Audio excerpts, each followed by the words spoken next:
వర్షాకాలంలో మనం ఎలాంటి ఆహారం తీసుకోవాలి? సో మోస్ట్లీ బయట దొరికే ఆహారాలు ఖచ్చితంగా అవాయిడ్ చేయాల్సి వస్తుంది. ఎందుకంటే సపోజ్ ఫర్ ఎగ్జాంపుల్ పానీపూరి తింటున్నాం. సో ఈ వాటర్ అనేది బాగా క్లీన్గా ఉండి నీట్గా గ్లౌజులు వేసుకుంటే పర్లేదు. మోస్ట్లీ ఈ బయట దొరికే పానీపూరులల్లో కంటామినేషన్ ఎక్కువగా ఉంటుంది. సో ఈ సమోసాస్, పానీపూరి, జంక్ ఫుడ్స్ అనేది అవాయిడ్ చేయడం బెటర్. వర్షాకాలంలో చాలా హ్యాండ్ టు హ్యాండ్ కంటామినేషన్ జరుగుతుంటుంది. సో వాటిలో జాగ్రత్తగా ఉండాలి.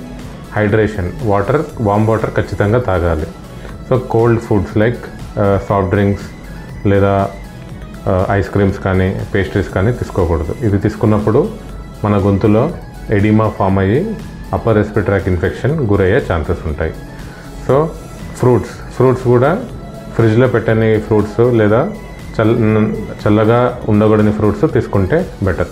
సో బయట నాన్ వెజ్ కానీ లేదా కంటామినేటెడ్ ఫుడ్స్ కానీ తీసుకుంటే డయేరియాకి దారితీసే అవకాశాలు వానాకాలంలో ఎక్కువగా ఉంటాయి.